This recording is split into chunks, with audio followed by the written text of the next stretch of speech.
کہتی تھی یہ براق سے اس کی سبک روی، یوں جائیے کہ گرد سفر کو خبر نہ ہو۔ اللہ غنی، کیا کہتے ہیں اعلیٰ حضرت۔ پہلے براق یہ اسی سواری کا تذکرہ ہے جس پہ نبی پاک علیہ الصلوۃ والسلام بیٹھ کر تشریف لے گئے تھے، اور اس کی سپیڈ کا، اس کی رفتار کا عالم یہ تھا کہ کتابوں میں لکھا ہے کہ جہاں تک حد نگاہ ہے، end of the eyesight ہے، وہاں براق کا ایک قدم پڑتا تھا۔ اتنی سپیڈ اس سواری کی تھی۔ اور پھر اعلیٰ حضرت سبک روی سے مراد یعنی اس تیز رفتاری، یعنی گرد سفر سے مراد سفر پر جو بندہ جاتا ہے کسی جانور پر سوار ہو کر، تو جو گرد اڑتی ہے، جو گرد و غبار اڑتا ہے۔ اس شعر کا مطلب یہ بنتا ہے کہ جو براق جس تیزی سے جا رہا تھا نبی پاک کو لے کر، تو وہ تیز رفتاری خود براق سے عرض کر رہی ہے کہ دیکھو ایسے جانا، اتنا آرام سے جانا کہ گرد سفر کو بھی خبر نہ ہو، یعنی جو غبار اٹھے نا، اس کو بھی پتہ نہ چلے کون گزر کر گیا ہے، کیونکہ تجھ پر سوار کونین کے والی ہیں، رب کے محبوب ہیں، مالک جنت ہیں، انہیں تکلیف نہیں ہونی چاہیے۔ بلکہ بڑی عجیب بات کتابوں میں لکھی ہے، اللہ تبارک و تعالیٰ نے اپنے محبوب کو جب بلایا تو کس شان سے بلایا، ذرا سمجھیے گا مدنی چل کے ناظرین۔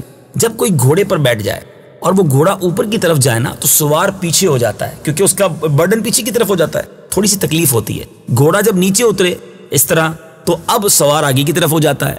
تو علماء نے لکھا کہ رب نے محبوب پاک علیہ الصلوۃ والسلام کو کسی قسم کی تکلیف نہ پہنچے، تو براق کو یہ اسپیشلٹی، یہ کمال حاصل تھا کہ جب براق اوپر کی طرف جاتا تھا تو جو پچھلے قدم تھے وہ بڑے ہو جاتے تھے، تاکہ پیٹھ جو ہے وہ سیدھی رہے، نبی پاک کو کسی قسم کی تکلیف نہ ہو، یعنی اسی طرح اوپر کی طرف اٹھتا ہوا چلا جائے۔ اور جب براق نیچے کی طرف اترتا تھا تو اس کے اگلے قدم جو ہے وہ بڑے ہو جاتے تھے، تاکہ پھر پیٹھ سیدھی رہے اور نیچے اترتے ہوئے بھی محبوب کو کوئی تکلیف نہ ہو۔ اللہ اکبر، کیا شان سے بلایا نبی پاک کو رب عز و جل نے۔ دوبارہ اس شعر کو سنیے اور سمجھیے کہ کیا پیاری بات، گویا براق کی تیز رفتاری براق سے کہہ رہی ہے، سبک روی کہہ رہی ہے کہ یوں جائیے کہ گرد سفر کو خبر نہ ہو، محبوب کو خیال سے، برکتوں کے ساتھ اور آسانی کے ساتھ لے کر جائیے۔ سبحان اللہ۔ کہتی تھی یہ براق سے اس کی سبک روی، یوں جائیے کہ گرد سفر کو خبر نہ ہو۔ کہتی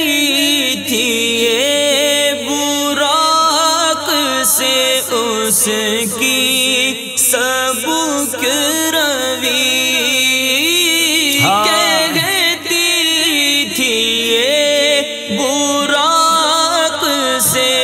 اس کی سبک روی،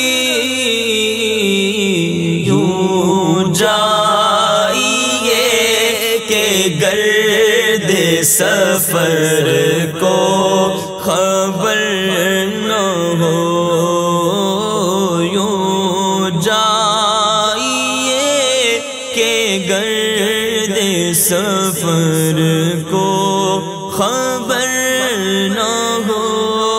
سبحان اللہ، سبحان اللہ۔ صلو علی الحبیب صلی اللہ تعالی علی محمد۔ مجھے اپنی اور ساری دنیا کے لوگوں کی اصلاح کی کوشش کرنی ہے انشاءاللہ عز و جل۔